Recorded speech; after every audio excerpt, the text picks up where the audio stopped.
Did you know, in the books, there is a scene where Cersei makes a proposition to Ned after he discovers the truth about her incestuous relationship and confronts her in the Godswood of King's Landing. Ned tells her that he knows what he must do. In response, Cersei places her hand on his leg, just above the knee, and suggests that a true man does what he will, not what he must. Her touch carries a hint of seduction as she mentions the need for a strong hand in ruling the realm, considering that Joffrey will not reach adulthood for several years and her desire is to avoid another war. She proceeds to touch his face and hair before Ned replies, "Did you make the same offer to Jon Arryn?" Cersei pulls her hand away and she slaps him. And this is where Cersei gives her, "When you play the Game of Thrones, you win or you die" speech. In the books, Euron is way more terrifying than his show counterpart.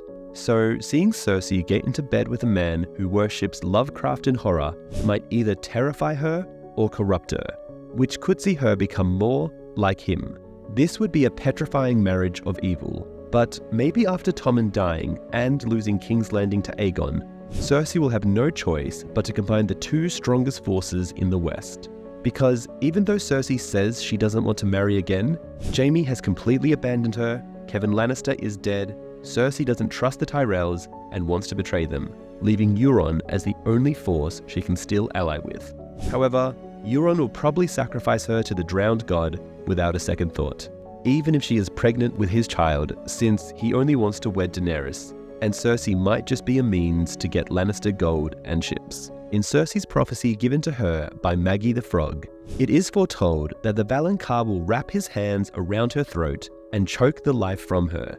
She finds out Valonqar means little brother in High Valyrian, fueling her fear and hatred of Tyrion. However, Jaime, despite being her twin, is also her younger brother, so more likely it is Jaime who will strangle her to death. But Jaime has a missing hand. Well, in the books, he has a dream where his golden hand works just as well as his real one. The motive behind Jaime's potential desire to harm Cersei could come from Cersei cheating on him, allowing their children Tommen and Marcella to die, or maybe in order to save Brienne somehow. But most likely, Cersei will plan to burn King's Landing with wildfire like Mad King Aerys, even though it will mean his own death, but at least they'll die together.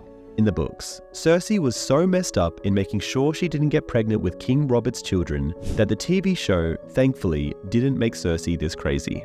So, Cersei told Ned Stark that she would get Robert off in other means besides sex.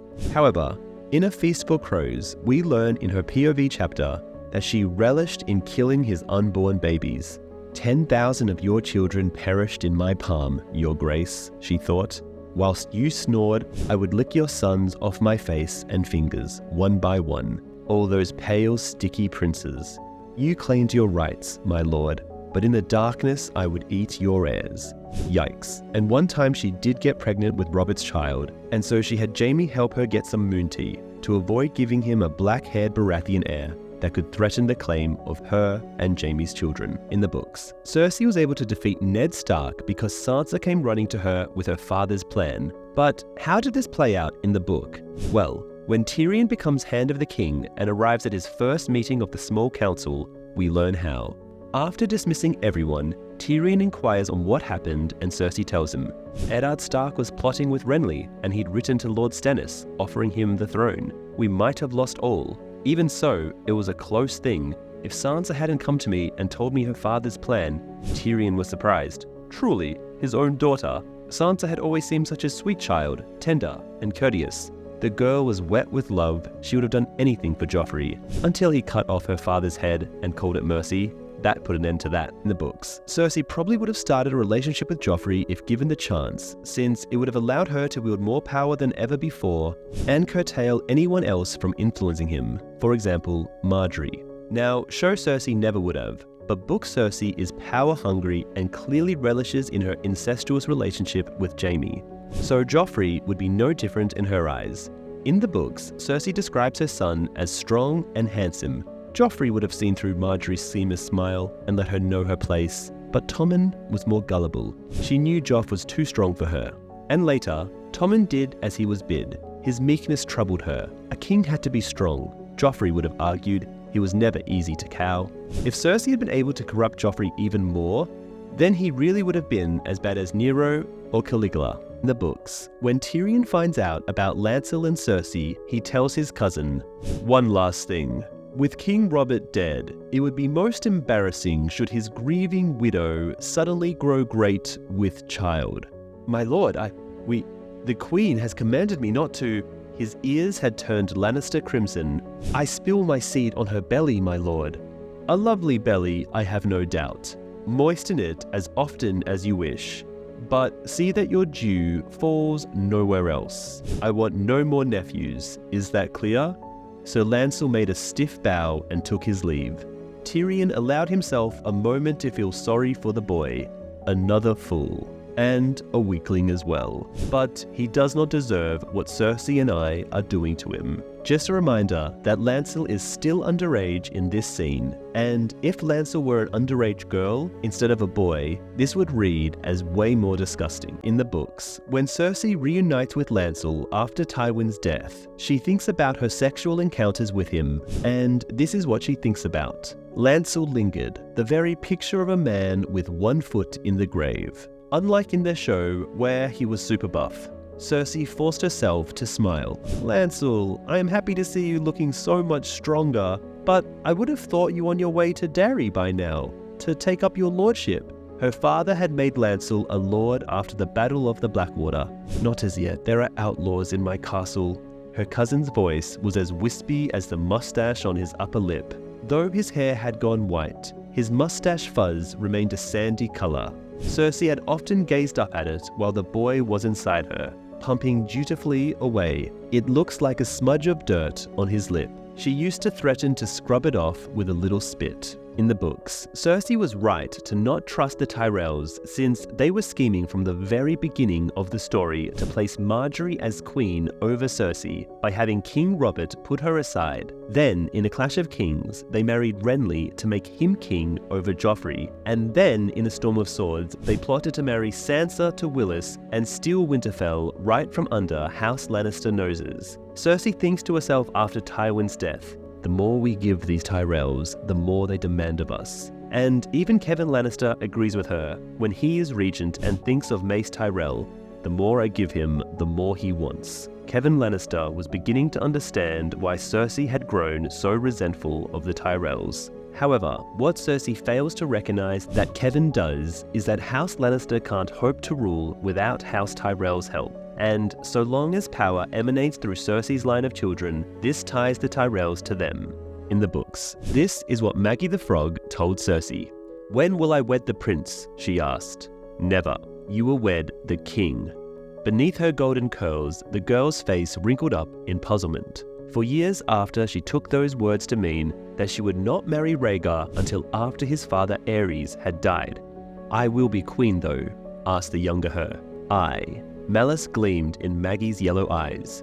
"Queen you shall be, until there comes another, younger and more beautiful, to cast you down and take all that you hold dear." Anger flashed across the child's face. "If she tries, I will have my brother kill her." Even then, she would not stop. She still had one more question due her, one more glimpse into her life to come. "Will the king and I have children?" she asked. "Oh, aye. 6 and 10 for him, and 3 for you." In the books, Cersei doesn't have Septa Unala or even plans to have it done, unlike in the TV show. Instead, she only plans to murder them, which seems more likely. This is what she thinks about the 3 Septas watching over her. "We have all been praying for your grace," Septa Morell said as they were climbing.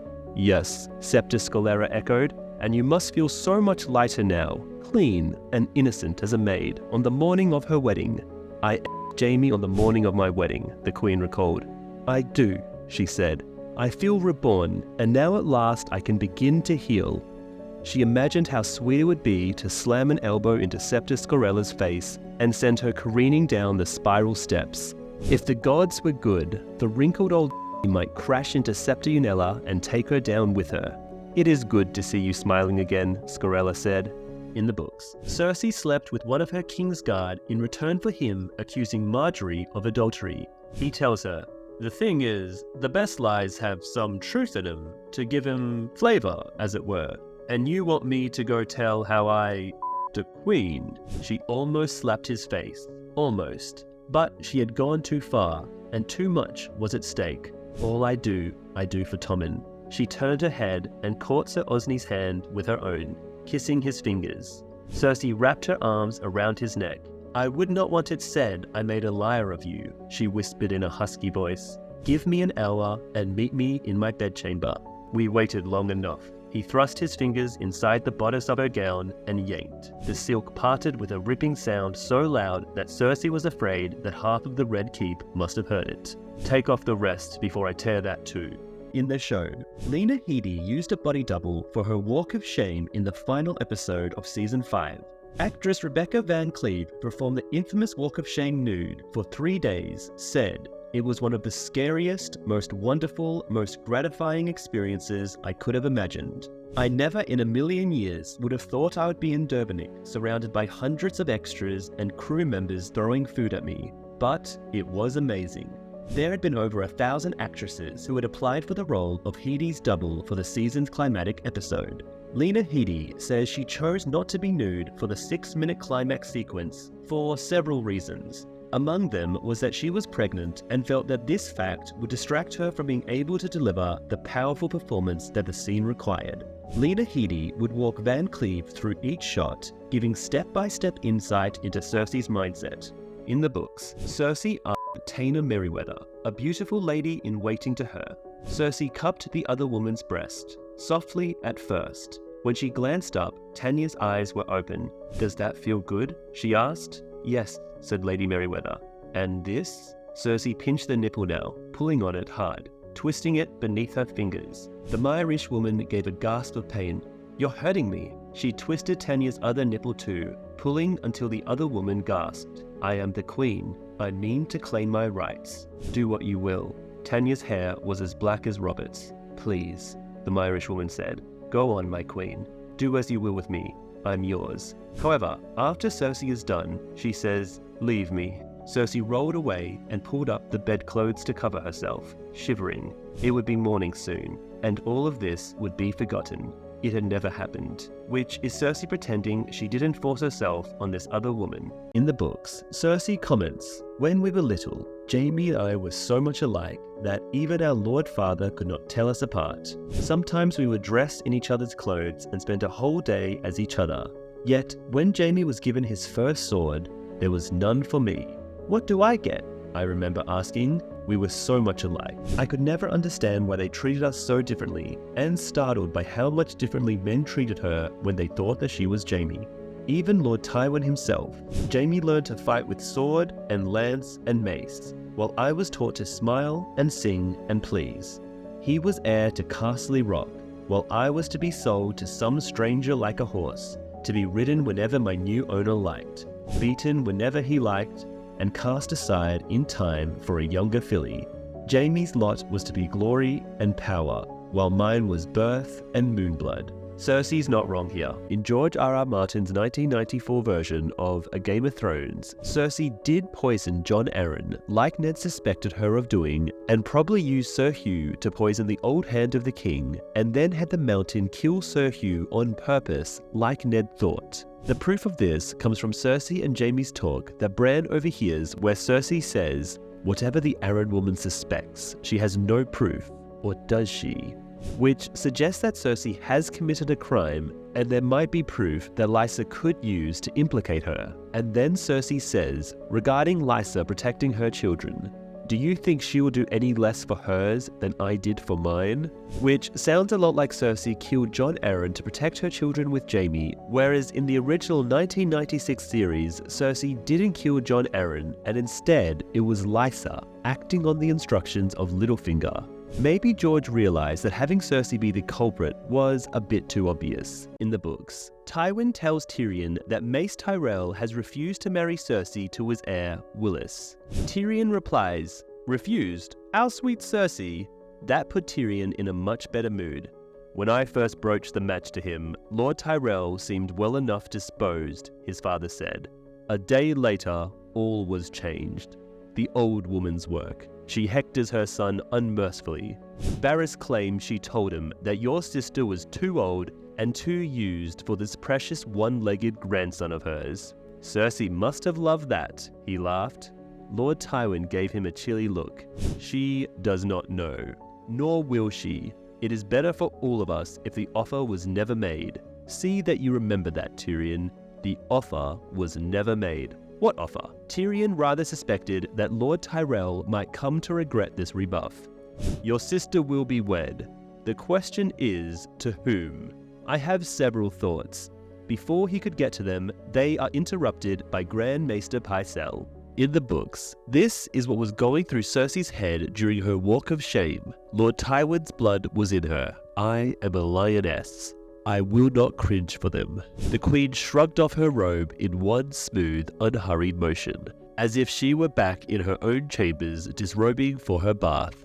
When the cold wind touched her skin, she shivered violently. It took all her strength of will not to try and hide herself with her hands, as her grandfather's had done. They were looking at her, all the hungry eyes. But what were they seeing? I am beautiful, she reminded herself. How many times had Jaime told her that? Even Robert had given her that much when he came to her bed in his cups to pay his drunken homage with his She held her chin high as a queen should. Someone cried out, a woman's voice. Women were always the cruelest where other women were concerned. In the books, Cersei did something that was far too dark for the show. She ordered Qyburn to torture Margaery Tyrell's favorite singer, the Blue Bard. In order to get the Blue Bard to tell the High Sparrow that he slept with Margaery, Qyburn has one eye and one nipple removed from his body. He eventually says whatever Cersei wants him to say, but is later arrested again and tortured by the Faith, later going mad, unable to discern the truth from reality anymore.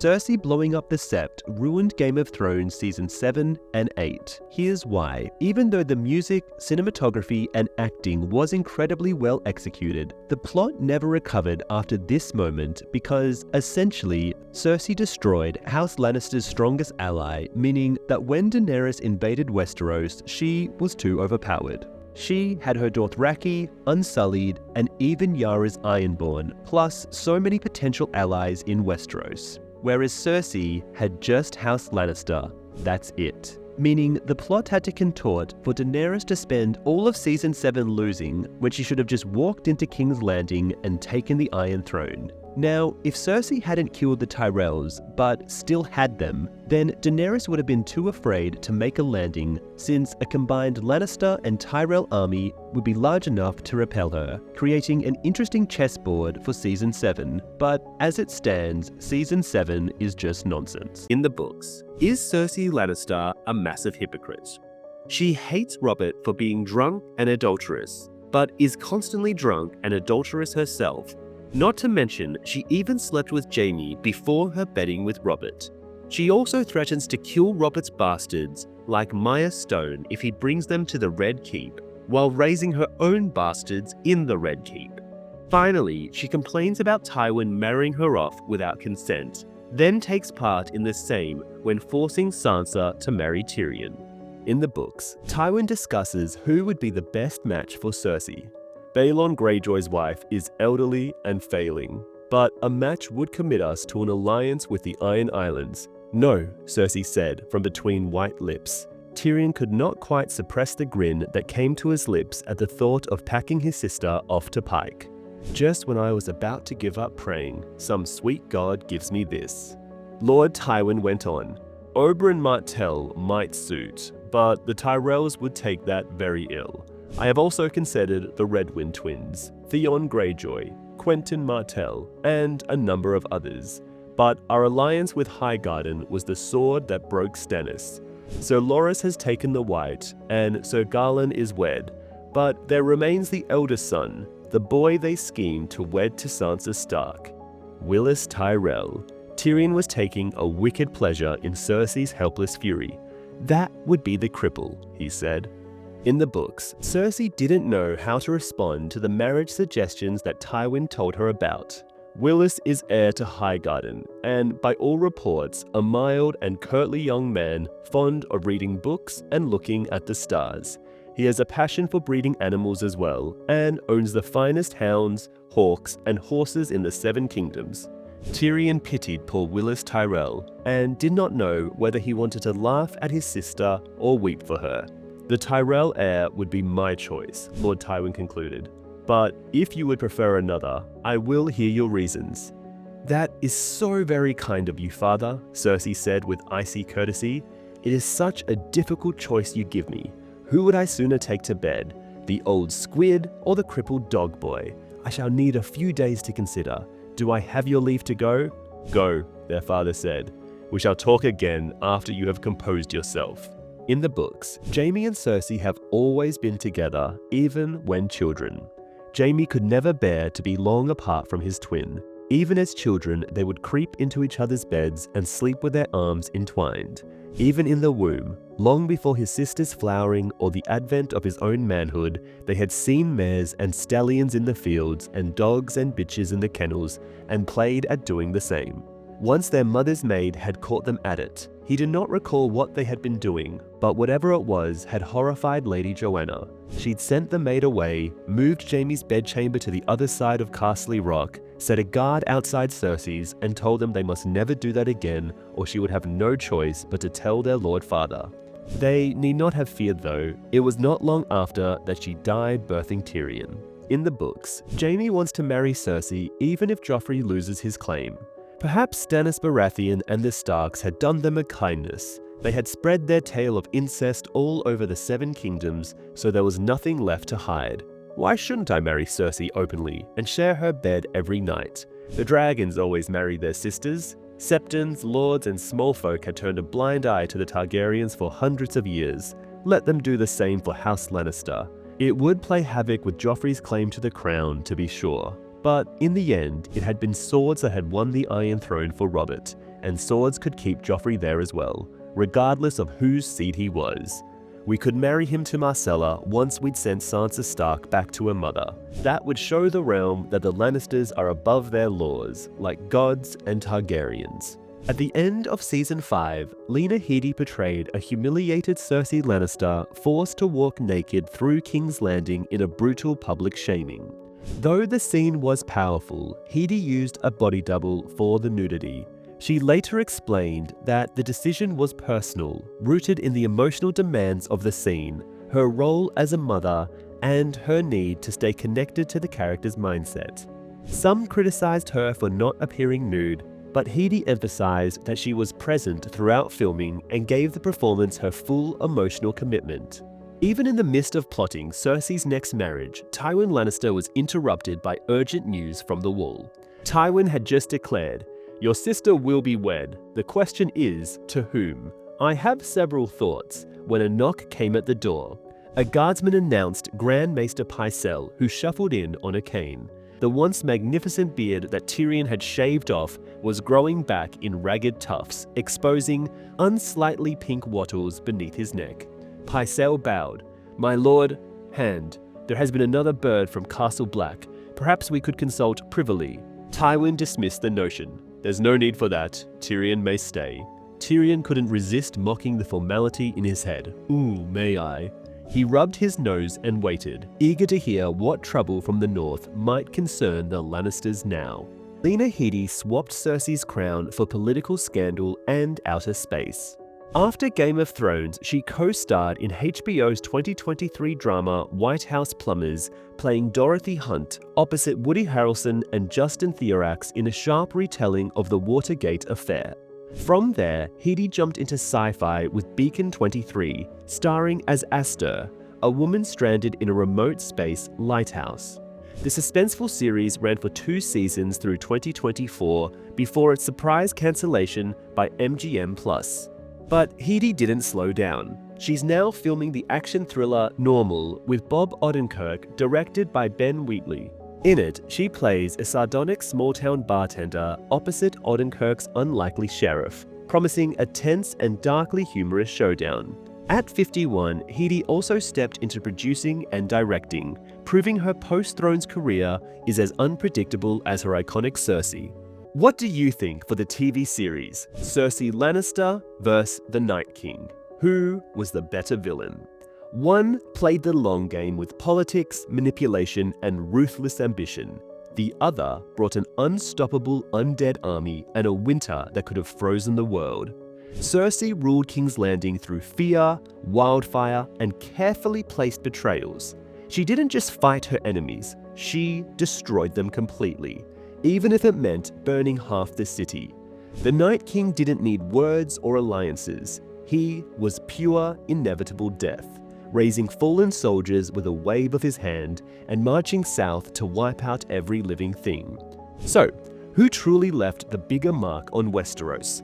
Was it the queen who tore kingdoms apart from within, or the icy king who nearly ended them all? The Game of Thrones show cut one of the creepiest parts of Cersei's prophecy. In the flashback, young Cersei asks Maggie the Frog about her future. Maggie tells her she'll have 3 children.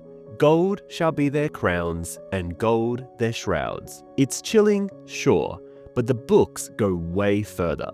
Maggie adds, "And when tears have drowned you, the Valancourt shall wrap his hands around your pale, white throat and choke the life from you." Valancourt means little brother in High Valyrian. Cersei becomes obsessed, convinced it means Tyrion. But here's the twist. It could just as easily mean Jaime, her twin and literal younger brother. The irony? Cersei spends her life fearing the wrong person. And her response? "You're a liar, a smelly old savage, and I don't believe a word." That arrogance might just seal her fate. Qyburn had a plot to kill Jon Snow. That's right. In the books, while the show skipped over it entirely, Qyburn and Cersei schemed to send loyal men to the Wall. But their loyalty would be to Tommen, not the Watch, with one mission in mind: end Jon Snow's command before he grew too powerful. While the council discusses the Night's Watch, Qyburn seizes the moment with a chilling proposal. "For years now," he says, "the Night's Watch has begged for men. Lord Stannis has answered their plea. Can King Tommen do less? His Grace should send the Wall 100 men to take the Black ostensibly, but in truth, to remove Jon Snow from the command." Cersei finishes, thinking Jon won't suspect a thing if he's like his father. To Cersei, this was confirmation. Putting Qyburn on her council was no mistake. After all, when others brought swords, he brought daggers sharpened with whispers, and that's exactly the kind of weapon she loved. In the books, Cersei Lannister responded in a different way when immediately learning about her father Tywin's death. No, that cannot be. That is not the way a lion dies. The queen felt strangely calm. She remembered the first time she had lost a tooth, when she was just a little girl. It hadn't hurt, but the hole in her mouth felt so odd she could not stop touching it with her tongue. Now there is a hole in the world where father stood, and holes want filling. If Tywin Lannister was truly dead, no one was safe. Least of all, her son upon his throne. When the lion falls, the lesser beasts move in. The jackals and the vultures and the feral dogs. They would try to push her aside, as they always had. She would need to move quickly, as she had when Robert died. This might be the work of Stannis Baratheon, through some catspaw. It could well be the prelude to another attack upon the city. She hoped it was. Let him come. I will smash him, just as father did. And this time he will die. Stannis did not frighten her, no more than Mace Tyrell did. In the books, we get the immediate reaction from Cersei Lannister when she learns that Shae was also found dead near her father Tywin. My lord father had no use for oars, she thought. After our mother died, he never touched a woman. She gave the guardsman a chilly look. This is not. When Lord Tywin's father died, he returned to Castle Rock to find a woman of this sort, bedecked in his lady mother's jewels, wearing one of her gowns. He stripped them off her, and all else as well. For a fortnight she had paraded naked through the streets of Lannisport to confess to every man she met that she was a thief and a harlot. That was how Lord Tywin Lannister dealt with oars. He never. This woman was here for some other purpose, not for... Perhaps his lordship was questioning the girl about her mistress, Qyburn suggested. Sansa Stark vanished the night the king was murdered, I have heard. That's so. Cersei seized on the suggestion eagerly. He was questioning her, to be sure. There can be no doubt. She could see Tyrion leering his mouth twisted into a monkey's grin beneath the ruin of his nose. In the books, Cersei Lannister was attracted to a Targaryen bastard named Orain Waters. In reality, he was a Valyrian bastard, but because of their shared Valyrian lineage, they looked like Targaryens. Waters in particular reminded Cersei of Rhaegar Targaryen. The first time she had seen him, for half a heartbeat, she had almost thought Rhaegar Targaryen had returned from the ashes. It is his hair, she told herself. He is not half as comely as Rhaegar was. His face is too narrow, and he has that cleft in his chin. The Valyrians came from old Valyrian stock, however, and some had the same silvery hair as the Dragon Kings of old. Orain Waters seemed as bored as Cersei by all this prattle about septons. Seen up close, his hair was more silvery than gold, and his eyes were grey-green where Prince Rhaegar's had been purple. Even so, the resemblance. She wondered if Waters would have shaved his beard for her. Though he was 10 years her junior, he wanted her. In the books, Cersei Lannister had no fear whatsoever about the crown's massive debt to the Iron Bank of Braavos. Though large, the crown incomes are not large enough to keep abreast of Robert's debts. Accordingly, I have decided to defer our repayment of the sums owed the Holy Faith and the Iron Bank of Braavos until the war's end. The new High Septon would doubtless wring his holy hands, and the Braavosi would speak and squawk at her. But what of it? The money saved will be used for the building of our new fleet. "Your Grace," Pycelle said in a quavering voice, "this will cause more trouble than you know, I fear. The Iron Bank remains on Braavos, far across the sea. They shall have their gold maester. A Lannister pays his debts. The Braavosi have a saying too." Pycelle's jeweled chain clinked softly. "The Iron Bank will have its due," they say. "The Iron Bank will have its due when I say they will. Until such time, the Iron Bank will wait respectfully." In the books, Cersei Lannister has a female love interest in Tyanna of Mere, Orton Merryweather's wife. Cersei first came across her at her father Tywin's wake. It was Lady Merryweather who truly pleased her. "Your Grace," that one said, in her subtly Myrish tones, "I have sent word to my friends across the narrow sea, asking them to seize the imp at once, should he show his ugly face in the free cities." "Do you have many friends across the water?"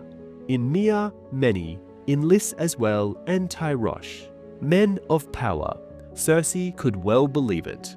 The Myrish woman was too beautiful by half, long-legged and full-breasted, with smooth olive skin, ripe lips, huge dark eyes, and thick black hair that always looked as if she'd just come from bed. She even smells of sin, like some exotic lotus. "Lord Merryweather and I wish only to serve your Grace and the little king," the woman purred. "This one is ambitious, and her lord is proud but poor. We must speak again, my lady." Cersei Lannister and her new small council were all on the same page about absolving themselves from the Red Wedding. "My lords may not know," said Qyburn, "but in the wine sinks and pot shops of this city, there are those who suggest that the crown might have been somewhat complicit in Lord Waldar's crime." The other councillors stared at him uncertainly. "Do you refer to the Red Wedding?" asked Orain Waters. "Crime," said Sir Harris. Pycelle cleared his throat noisily. Lord Gillis coughed. "These sparrows are especially outspoken," warned Qyburn. "The Red Wedding was an affront to all the laws of gods and men, they say, and those who had a hand in it are damned." Cersei was not slow to take his meaning. "Lord Walder must soon face the father's judgment. He is very old. Let the sparrows spit upon his memory. It has naught to do with us." "No," said Sir Harris. "No," said Lord Merryweather. "No one could think so," said Pycelle. In the books, Cersei Lannister hinted at Walder Freyne being sacrificed to make amends for the Red Wedding. "A little spittle on Lord Walder's tomb is not like to disturb the grave worms," Qyburn said, "but it would also be useful if someone were to be punished for the Red Wedding. A few Frey's heads would do much to mollify the North. Lord Walder will never sacrifice his own, said Pycelle. No, mused Cersei, but his heirs may be less squeamish. Lord Walder will soon do us the courtesy of dying, we can hope. What better way for the new Lord of the Crossing to rid himself of inconvenient half-brothers, disagreeable cousins, and scheming sisters than by naming them the culprits? In the books, even in A Feast for Crows, Cersei Lannister still laughed off the threat of Daenerys Targaryen's dragons in the east. Instead, she remained focused on hunting down her brother Tyrion. One last thing, Your Grace, said Aurane Waters in an apologetic tone. I hesitate to take up the council's time with trifles, but there has been some queer talk heard along the docks of late. Sailors from the east, they speak of dragons, and manticores no doubt, and bearded snakes, Cersei chuckled. Come back to me when you hear talk of dwarfs, my lord. She stood to signal that the meeting was at an end. In the books, Cersei Lannister shows one small sign of humanity when she feels uneasy about Qyburn asking if he can take a woman for his experiments. There are 4. Perhaps your grace might allow me 2 of them for my own purposes. A woman would be especially... I gave you Senelle, the queen said sharply. Alas, the poor girl is quite exhausted. Cersei did not like to think about that. The girl had come with her unsuspecting, thinking she was along to serve and pour. Even when Qyburn clapped the chain around her wrist, she had not seemed to understand. The memory still made the queen queasy. The cells were bitter cold, even the torches shivered, and that foul thing screaming in the darkness.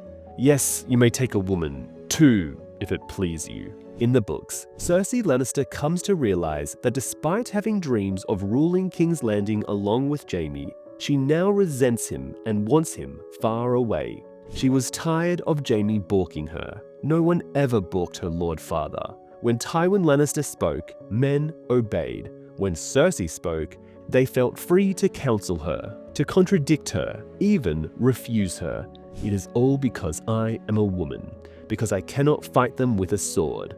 They gave Robert more respect than they give me, and Robert was a witless sot. She would not suffer it, especially not from Jaime. I need to rid myself of him, and soon. Once upon a time, she had dreamt that the 2 of them might rule the 7 kingdoms side by side, but Jaime had become more of a hindrance than a help. In the books, Cersei Lannister tries to get Bronn killed at the hands of his own father-in-law Balman Bridge. As I feared, Bronn is gathering swords for the dwarf. May the 7 save my little son. The imp will kill him as he killed his brother, she sobbed. My friends, I put my honor in your hands, but what is a queen's honor against a mother's fears? Sir Balman assured her. Your words shall never leave this room. Cersei reached across the table and gave his hand a squeeze. I would sleep more easily of night if I were to hear that Sir Bronn had suffered a mishap, whilst hunting perhaps. Sir Balman considered a moment. A mortal mishap? No, I desire you to break his little toe. She had to bite her lip. My enemies are everywhere, and my friends are fools. I beg you, sir, she whispered, do not make me say it. I understand, Sir Balman raised a finger.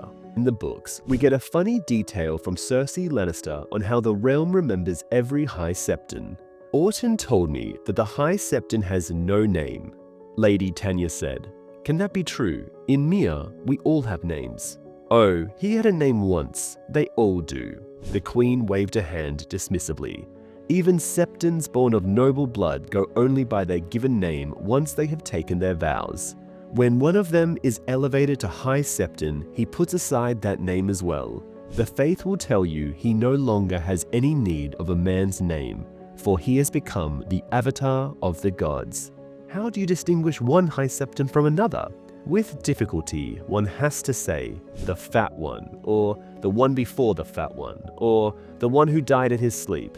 You can always wrinkle out their birth names if you like, but they take umbrage if you use them. It reminds them that they were born ordinary men, and they do not like that. In the books, Cersei Lannister reveals what she thought of Baelor the Blessed, the former Targaryen king who had imprisoned his sisters to protect their innocence and from the lust of men. King Baelor forgave those who conspired against him, the High Sparrow said. King Baelor imprisoned his own sisters, whose only crime was being beautiful. The first time Cersei heard that tale, she had gone to Tyrion's nursery and pinched the little monster till he cried. I should have pinched his nose shut and stuffed my sock into his mouth. She forced herself to smile. King Tommen will forgive the sparrows too, once they have returned to their homes. How did Cersei Lannister and the High Sparrow come to an agreement in the books? Maegor's laws could be undone, Cersei finished. She let that hang there, waiting for the High Sparrow to rise to the bait. He did not disappoint her. The Faith Militant reborn, that would be the answer to 300 years of prayer, Your Grace. The warrior would lift his shining sword again and cleanse this sinful realm of all its evil. If His Grace were to allow me to restore the ancient blessed order of the sword and star, every godly man in the 7 kingdoms would know him to be our true and rightful Lord. That was sweet to hear, but Cersei took care not to seem too eager. Your High Holiness spoke of forgiveness earlier. In these troubled times, King Tommen would be most grateful if you could see your way to forgiving the crown's debt. It seems to me we owe the faith some 900,000 dragons. As you wish, the debt shall be forgiven, and King Tommen will have his blessing. The warrior's sons shall escort me for him. In the books, Cersei Lannister had a plan drawn out to truly win over the full North. It was after she was informed that Wyman Manderley had hung Davos Seaworth, which turned out to be a lie on Manderley's part. Very good, said Cersei. Send a bird to Manderley and inform him that his son will be returned forthwith, now that he has demonstrated his loyalty. White Harbor would soon return to King's Peace, and Roose Bolton and his bastard son were closing in on Moat Caitlin from south and north. Once the moat was theirs, they would join their strength and clear the Ironmen out of Torrhen Square, and Deepwood Motte as well.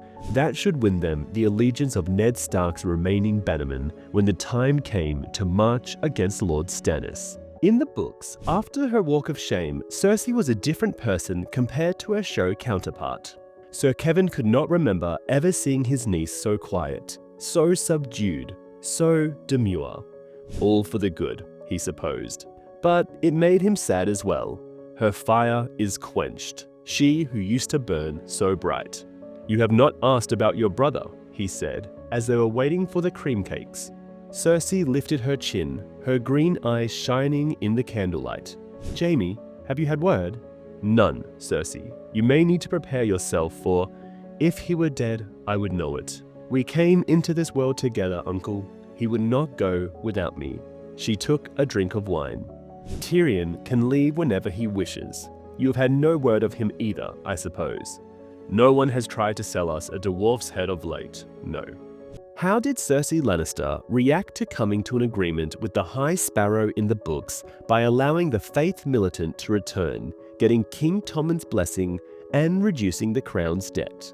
The Queen got to her feet and smoothed her skirts. I shall have the papers drawn up, and His Grace will sign them and affix them with the royal seal. If there was one part of kingship that Tommen loved, it was playing with his seal. 7 save His Grace, long may he reign. The High Septon made a steeple of his hands and raised his eyes to heaven. Let the wicked tremble. Do you hear that, Lord Stannis? Cersei could not help but smile. Even her Lord Father could have done no better. At a stroke, she had rid King's Landing of the plague of sparrows, secured Tommen's blessing, and lessened the crown's debt by close to 1 million dragons. Her heart was soaring as she allowed the High Septon to escort her back to the Hall of Lamps. In the books, Cersei Lannister openly volunteered in giving Falyse Stokeworth to Qyburn for his experiments. This was after her plan to have Bronn killed failed, and Cersei needed Falyse's silence to prevent her from telling anyone of her plan. Cersei went to the door and called her maids. She told Dorcas to find Lord Qyburn for her and bring him here at once. The Queen took Qyburn aside and told him of Sir Balmon's folly. I cannot have Falyse spreading tales about the city. Her grief has made her witless. Do you still need women for your work? I do, Your Grace. The puppeteers are quite used up. Take her and do with her as you will then, but once she goes down into the black cells, need I say more? No, your grace, I understand. Good. The queen donned her smile once again. Sweet Felice, Maester Qyburn's here. He'll help you rest. Oh, said Felice vaguely. Oh, good. When the door closed behind them, Cersei poured herself another cup of wine. I am surrounded by enemies and imbeciles, she said. In the books, what kind of crown did Cersei Lannister have? Well, she had two. After finding out that Loras was probably soon to die after taking Dragonstone, Cersei tells us, the sunrise was the prettiest that Cersei had seen in years. Taena appeared soon thereafter and confessed to having spent the night consoling Margaery and her ladies, drinking wine and crying and telling tales of Loras. Margaery is still convinced he will not die, she reported, as the queen was dressed for court. She plans to send her own maester to look after him. The cousins are praying for the mother's mercy. I shall pray as well, on the morrow. Come with me to Baela's Sept, and we will light 100 candles for our gallant Knight of Flowers. She turned to her handmaid.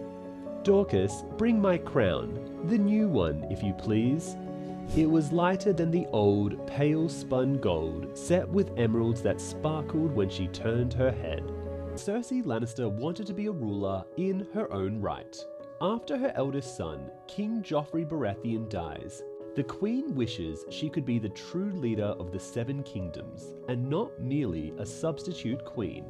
I know the inn where the Blue Bard plays when he is not singing attendance on the Little Queen, and a certain cellar where a conjurer turns lead into gold, water into wine, and girls into boys. Perhaps he would work his spells on the two of us. Would it amuse your grace to be a man for one night? If I were a man, I would be Jaime, the queen thought. If I were a man, I could rule this realm in my own name in place of Tommen. Cersei was afraid of an old prophecy.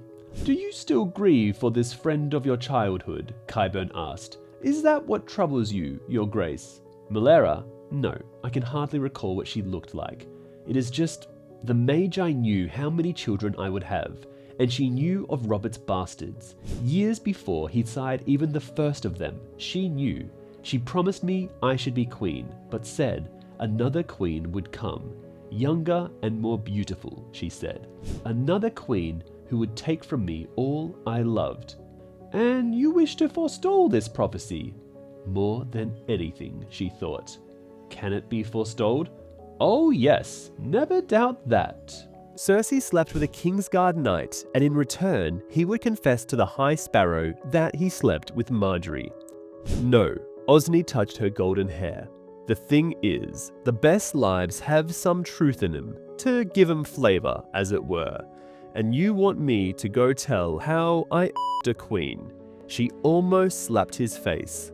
Almost. But she had gone too far, and too much was at stake. All I do for Tommen. She turned her head and caught Sir Osney's hand with her own, kissing his fingers. They were rough and hard, callous from the sword. Robert had hands like that, she thought. Cersei wrapped her arms about his neck. I would not want it said I made a liar of you, she whispered in a husky voice. Give me an hour and meet me in my bedchamber. We waited long enough. He thrust his fingers inside the bodice of her gown and yanked, and the silk parted with a ripping sound so loud that Cersei was afraid that half of the Red Keep must have heard it. Take off the rest before I tear that too, he said. You can keep the crown on. I like you in the crown. In the books, before Tywin's death, Cersei was kicked off the small council and would have been sent to Castle Rock. After Oberyn's death and before Tyrion's escape, Cersei came to see Jaime in private. He found her waiting for him in the White Sword Tower, and he thinks to himself, she is so beautiful. He wanted nothing more than to take her in his arms. Cersei, he closed the door softly. Why are you here? Where else would I go? When she turned to him, there were tears in her eyes. Father's made it clear that I'm no longer wanted on the council. Jaime, won't you talk to him? I talk to Lord Tywin every day. Must you be so stubborn? All he wants is to force me from the King's Guard and send me back to Castle Rock. That need not be so terrible.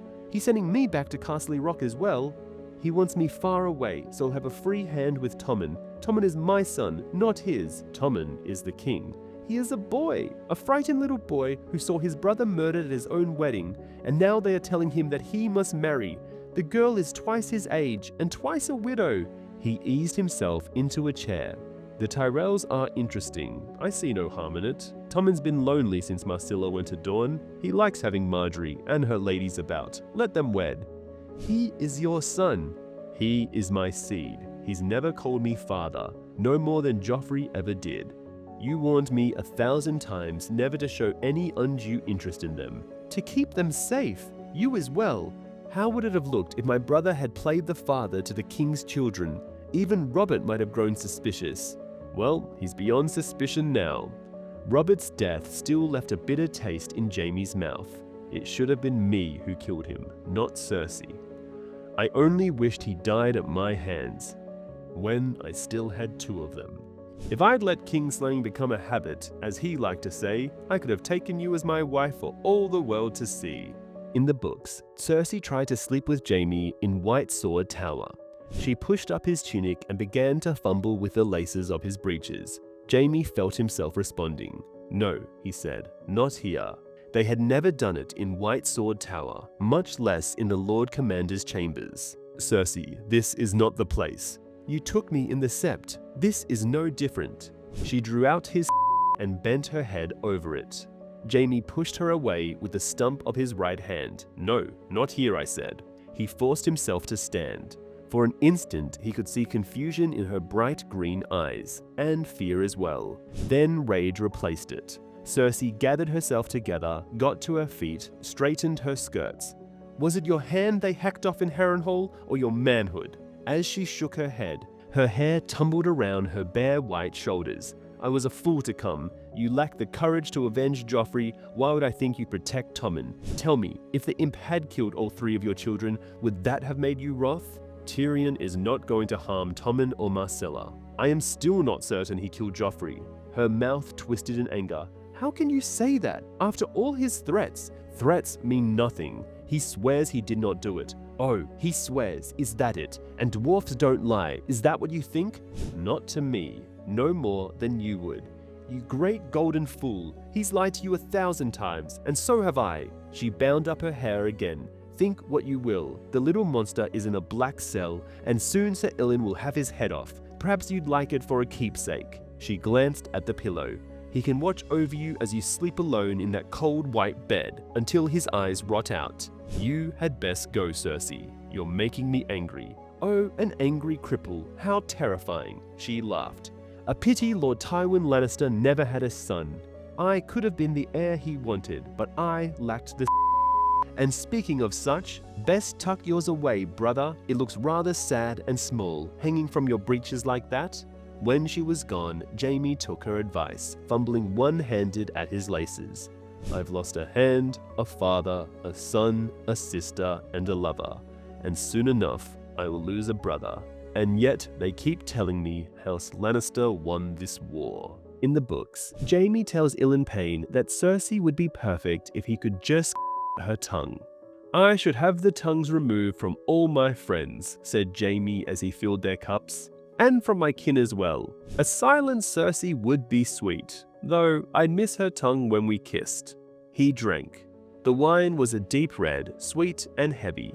I can't remember when we first began to kiss. It was innocent at first, until it wasn't. He finished the wine and set his cup aside. Tyrion once told me that most will not kiss you. They'll you blind, he said, but you'll never feel their lips on yours. In the books, this was the life of Cersei Lannister before A Game of Thrones. Following the conclusion of Robert's rebellion, a political marriage was brokered between Cersei and Robert to cement the alliance between Lannister and Baratheon. They wed in 284 AC. Though Cersei was initially swept up in the grandeur of the royal wedding, her affection vanished on their wedding night when a drunken Robert whispered the name Lyanna in her ear during their first intimate and disappointing encounter. The union decayed almost immediately. Cersei resumed her incestuous affair with her brother, Jaime, even sleeping with him on the morning of her wedding. While Robert spent his time hunting and Cersei used his absences to be with Jaime. During a visit to Estermont early in the marriage, Cersei suspected Robert of infidelity with a cousin. In retaliation, she and Jaime conceived their first son, Joffrey, in 286 AC. Cersei successfully passed off her 3 children as Robert's trueborn heirs. While the king was always away hunting during their births, Jaime remained present, even forcing his way into the birthing room for Joffrey's arrival. To protect the secret of their parentage, Cersei strictly forbade Jaime from holding the boy in public. The marriage was defined by mutual resentment and domestic abuse. Robert's heavy drinking often led him to physically hurting Cersei during intimacy. When confronted, he would hide behind the drink to avoid accountability. Cersei, in turn, began visualizing Rhaegar Targaryen during their encounters to endure them. On the one occasion she became pregnant by Robert, she had Jaime find a woman to cleanse her, ensuring she never bore the king's blood. Eventually, as Robert's interest shifted entirely to prostitutes, their marital bed went cold for years at a time. Cersei's ruthlessness extended to Robert's bastards. When Robert suggested bringing one of his illegitimate daughters to court, Cersei made lethal threats that the king struck her, though he ultimately backed down. Rumors also persisted that she ordered the murder of Robert's bastard twins at Castle Rock in 295 AC.